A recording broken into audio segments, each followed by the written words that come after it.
Hello, hello. Bienvenidos de nueva cuenta a Razonando mi Fe. Yo soy Liz Franco y hoy vamos a hablar de un tema bien bonito, pero bien bonito. La vocación. Solemos relacionar esta palabra con los sacerdotes o las religiosas, las monjitas, que Dios les dio la vocación. Pero no, o sea, sí, pero no es solo y exclusivo de ellos. Para empezar, ¿qué es la vocación? La vocación básicamente es un llamado.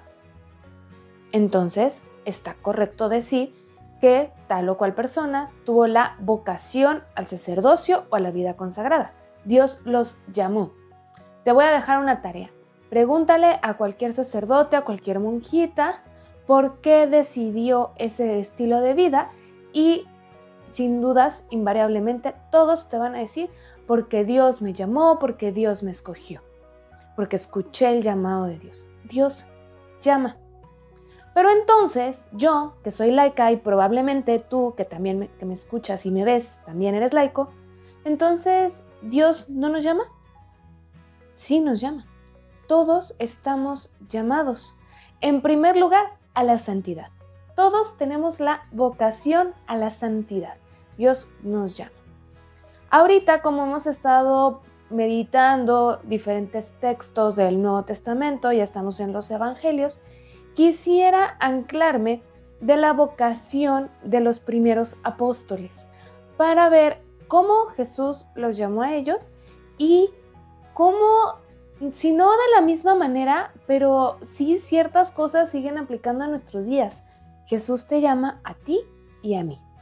Primero, vamos a leer textualmente la vocación de los primeros 4 apóstoles en Marcos. ¿Por qué decidí Marcos? Porque fue el primer evangelio que se escribió. Solo por eso. Pero también tenemos el relato en Lucas y en Mateo. Iba Jesús bordeando el mar de Galilea cuando vio a Simón y a su hermano Andrés largando las redes en el mar, pues eran pescadores. Jesús les dijo: vengan conmigo y los haré pescadores de hombres. Ellos dejaron las redes al instante y los siguieron.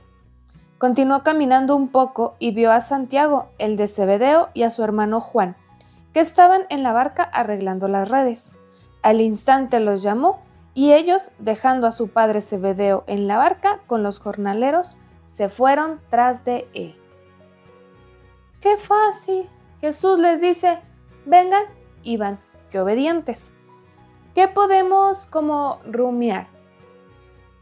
Los 4, Pedro, aquí todavía no le cambian el nombre, Simón, Andrés, Santiago y Juan, eran pescadores. ¿Qué estaban haciendo? Pescando. Ya era de mañana, entonces como yo no sé mucho de pesca, pero dicen los que saben que es más fácil pescar en la madrugada. Entonces probablemente ya habían terminado su chamba y estaban, dice Santiago y Juan, limpiando las redes. Ahora sí, ya pescamos, limpiamos nuestro changarro para ir a vender el pescado, para comérnoslo. Era un día cualquiera, en un momento cualquiera. Fíjense, ¿qué tanto dijo Jesús? Vengan conmigo. 2 palabras. No tuvo que dar un discurso acá súper elocuente y carismático, no. La palabra de Jesús retumba en lo más profundo del corazón. No necesita gran faramaya, ni bombones, platillos y cohetes y no sé cuánta cosa, porque con 2 palabras fue suficiente para que estas personas dejaran todo, absolutamente todo lo que conocían y lo siguieran. Y este seguimiento es total. ¿Pusieron algún pretexto? No hay condiciones, no hay espérame tantito, ay dame chance de almorzar un taquito y ya nos vamos, o déjame lo platico con mi mujer, o no, es que fíjate que va progresando bien acá el negocio, mejor nada más por las tardes voy. No. El seguimiento de Jesús es total, sin condiciones, sin pretextos, 24/7. Pero yo me pongo a pensar, y espero que tú también. 2 palabras, ¿serán suficientes? Imagínate la situación, o sea, viajamos en el tiempo. Jesús era un hijo de vecino, era un hijo de un carpintero en un rancho por el que nadie daba 2 pesos. O sea, ahorita Nazaret es famoso, pero en aquel entonces era un ranchito de 20 casas y ya se me hacen muchas, que nadie lo fumaba. Jesús era un carpintero más, no era el riquillo, no era acá el que milagrero en su casa, no, nada. Camina hacia el mar de Galilea, por el área de Cafarnaún, que es donde pasa esto. Vengan y síganme. Y ya. A lo mejor sí ya había empezado a predicar, a lo mejor tenía algún club de fans. Tuvo que haber habido algo más, ya sea que lo escucharan en la sinagoga, ya sea que lo hubieran, que alguien más les hubiera platicado. ¿Por qué no pasa un desconocido, sígueme y lo sigues? No, o sea, seamos honestos, la lógica no da. Para eso vamos a echar mano del evangelista Juan, que nos habla de la vocación de los apóstoles tantito antes. ¿Qué tantito antes?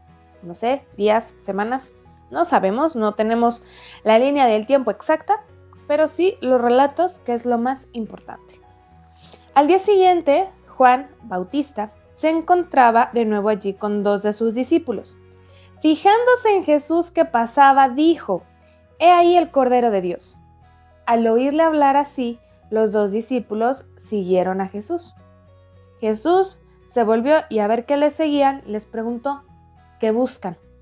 Ellos le respondieron: «Rabí», que quiere decir maestro, «¿dónde vives?». Le respondió: «Vengan y lo verán». Fueron pues a donde él vivía y se quedaron con él aquel día. Era más o menos la hora 10:00. Andrés, hermano de Simón Pedro, era uno de los 2 que habían oído a Juan y habían seguido a Jesús. Andrés encuentra primero a su propio hermano Simón y le dijo: «Hemos encontrado al Mesías», que quiere decir el Cristo. Y le llevó a donde Jesús. Fijando a Jesús su mirada en él, dijo: «Tú eres Simón, el hijo de Juan, tú te llamarás Cefas», que quiere decir piedra. Ahora sí ya empieza a hacer un poquito más de sentido. Jesús ya empezaba a cotorrar con la gente, a predicar, y fíjense, aquí yo quisiera hacer un paréntesis o un zoom en Andrés. Estamos acostumbrados a hablar de Pedro, él tiene las llaves, el primer papa, o Juan, el discípulo amado, pero fíjense el papel tan importante de Andrés. Él ya seguía a Juan Bautista. Juan Bautista, recordemos que bautizaba, predicaba, era muy popular y había pisado muchos callos. Y esto le va a apasionar a Andrés, con justa razón. Pero en cuanto Juan Bautista dice: «Ya me lo hallé, él es el chido, él es el que les estoy anunciando», Andrés pega carrera. Él es consciente que Juan Bautista no es el Mesías, pero que sí es un profeta importante. Y es Andrés quien va a llevar a Pedro con Jesús. Y probablemente se quedan con él, lo empiezan a seguir, pero como de a ratos, y se regresan a su casa y que Jesús anda en la sinagoga y ahí van.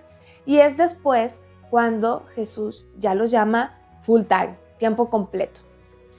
Y aquí es interesante como comparar ambos relatos, o más bien la historia o la forma de experimentarlo de los apóstoles. Si tú te pones a leer el Antiguo Testamento, vocaciones de diferentes profetas, llámese Samuel, Jeremías, Eliseo, me voy a agarrar de Eliseo. Dios habla, pero habla a través de una tercera persona. Por ejemplo, cuando Dios llama a Eliseo, lo hace a través de Elías. Cuando Dios consagra a Saúl o a David como rey, lo hace a través de Samuel. No lo hace directamente. Y esto va a ser sumamente común en el Antiguo Testamento. Esta idea de que no puedes ver a Dios sino morir, entonces Dios no va a tener como este primer encuentro directamente, sino que se va a hacer a través de terceros. En el Nuevo Testamento ya no necesitamos eso. ¿Por qué? Porque Jesús está aquí. A Jesús sí lo podían ver. Jesús se encarna justo por eso, para hacerse uno de nosotros. Entonces, y ya es Jesús quien llama directamente.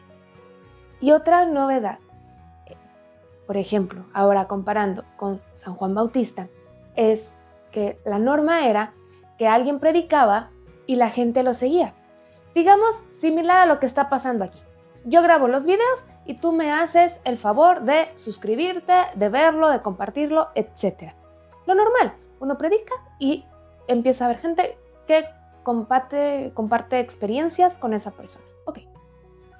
Jesús lo va a cambiar. Sí va a tener seguidores, digamos que se le pegan, pero él va a llamar a otros tantos que a lo mejor no estaban en su plan llamarlos. Por ejemplo, Mateo. Mateo estaba muy ocupado cobrando impuestos y Jesús le dice, ven y sígueme, se para y lo sigue. La iniciativa es divina. Esto tatúatelo en el alma. No es que Dios te haya creado porque estaba aburrido, porque no tenía otra cosa que hacer o que haya sido un accidente. No. Dios te ama desde la eternidad y desde la eternidad tiene una misión muy bella y muy especial para ti. Llegas a este mundo, estamos que no tenemos idea de nada y entonces viene Dios y nos dice, hey, ven conmigo, te amo, te llamo. La iniciativa es de Él, pero la respuesta es nuestra. No, esto no significa que como la iniciativa es de Dios, Él va a hacer todo el trabajo. Él llama, Él da el primer paso, pero nosotros tenemos que responder. Pedro, Santiago, Juan, Andrés dejaron las redes, dejaron a sus papás y lo siguieron. Jesús da el primer paso, pero ellos tienen que responder. Y es bien bonito que Jesús no llama multitudes. Si has visto alguna vez un personaje que se llama el Chapulín Colorado, una de sus múltiples frases era ¡síganme los buenos! Y le hablaba a quien estuviera. Jesús no. Jesús nos llama por nuestro nombre, a cada uno de nosotros. Le dice, tú Simón, vas a ser Pedro. Juan se sabe el discípulo amado. A Mateo le dice, ven y sígueme. Y esto no nada más va a aplicar con los 12 apóstoles, que son los nombres que no sabemos. Por ejemplo, está la historia, no quisiera llamarla historia, el relato de Bartimeo. ¿Quién era Bartimeo? Un ciego. Él vivía en Jericó y como cualquier ciego de la época se dedicaba a pedir limosna porque no podía trabajar. Él está a mitad de camino pidiendo limosna como un día cualquiera cuando empieza a escuchar mucho ruido y mucha algarabía y pregunta ¿qué está pasando? Y alguien le dice es Jesús. Y él seguramente ya había escuchado hablar de ese tal Jesús. Da el brinco y empieza a gritarle, Jesús, ten compasión de mí, Jesús, hijo de David, ten compasión de mí. Y la gente pues dice, pobrecito Jesús, lo están molestando y lo quieren callar y le vale y sigue gritando más fuerte y ten compasión de mí. Y en eso Jesús se voltea de, hey, ¿que no lo oigan? Tráemelo. Se lo llevan y le dice, ¿qué quieres que haga por ti? Y Bartimeo le contesta, quiero ver. Jesús nos mira a los ojos, nos habla al corazón. Y el llamado de cada uno de nosotros es por eso personal. Y regresando un poco a lo que les decía al principio, insisto, haz este experimento, es muy bien bonito.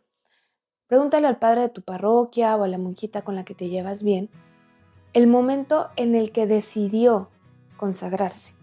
Para empezar, te va a decir que fue un proceso, no fue de un día para otro. Que a lo mejor su familia era muy devota, o a lo mejor vivió un retiro y le empezó a dar vueltas, o a lo mejor alguien le hizo algún comentario. Pero es un proceso que se va rumiando hasta la respuesta final.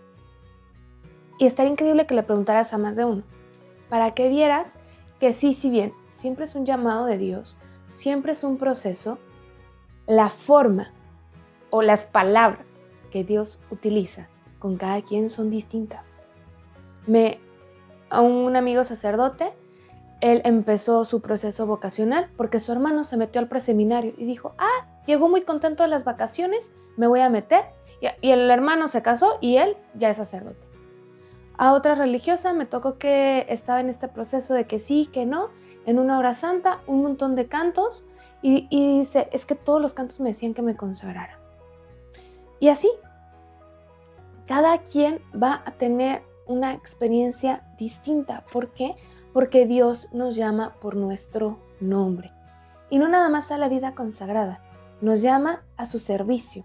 Te llama a la vocación del matrimonio, a que te des a tu pareja, a tus hijos. Te llama a la vocación de la soltería, a que des a los demás. Yo el canal lo veo como un llamado de Dios. Hay una parte de las cartas de San Pablo que dice, ay de mí si no predico el evangelio. Y no saben cómo eso resuena en mí. Si ya leo, si ya estudié, si ya he aprendido cosas y no lo comparto, y no es algo que muchas veces uno tenga el tiempo o que esté nada más picándome los ojos. O sea, requiere estructurar, investigar, pero si me permiten decirlo, sí siento que es un llamado que Dios me hace a compartir lo que Él me ha dado. Cada uno de nosotros está llamado a la santidad. ¿Qué es la santidad? Vivir en la eternidad con Dios. Cada uno desde nuestra cancha. Nuestra llamada es personal, nuestra vocación es personal, nuestra misión es personal. No te puedes comparar con tu primo, vecino, el amigo, nadie, porque Dios te llama a ti por tu nombre y para hacer algo que solamente tú puedes hacer. ¿Cuándo hay que responder a la vocación? Ya, urge, pero inmediatamente. Bartimeo, quien les comentaba, da ese salto de fe. Él salta para encontrarse con Jesús. No veía. Pudo haber habido un hoyo, una piedra, un tope, una persona, le vale. No siempre vamos a tener claro qué, cómo, cuándo y dónde para llegar a nuestra misión última. Hay que dar ese salto de fe. Sabemos que la meta es el cielo, es la santidad. ¿Cómo vamos a llegar ahí? De la mano de Jesús. ¿Que siempre sabemos? No, pero es importantísimo dar ese salto de fe y empezar este caminar ya. ¿Por qué? No hay otro momento. Si no es ahora, se te fue la vida. Así que es momento de hacerlo ya. Y a veces, sí, pareciera que la vocación es algo que nos supera. Y neta, sí nos supera. O sea, si tú hubieras preguntado a Pedro, un pescador, que iba a hacer la cabeza de toda la iglesia, yo creo que se hace pipí. Sí, nos supera. Pero citando a San Agustín, dame lo que me pides y pídeme lo que quieras. Y estemos seguros que Dios siempre nos va a dar las gracias para cumplir su misión. No nos deja a la deriva. Jesús acompañó todo el tiempo a sus apóstoles y después de resucitado les manda al Espíritu Santo. De la misma manera, tú no estás así a la deriva. Estás siendo acompañado por Jesús, que Él te lleva de la mano porque Él es el camino, la verdad y la vida. Él es el camino que nos va a llevar ¿a dónde? A Dios, a la salvación, a vivir en el cielo por toda la eternidad. Espero que te haya gustado esta reflexión. En lo personal disfruté muchísimo preparando este video. Así que ayúdame a compartir el contenido para que llegue a un montón de más gente. Yo soy Liz Franco. Estuviste en Razonando mi Fe y recuerda, razona, cree, ama y contempla.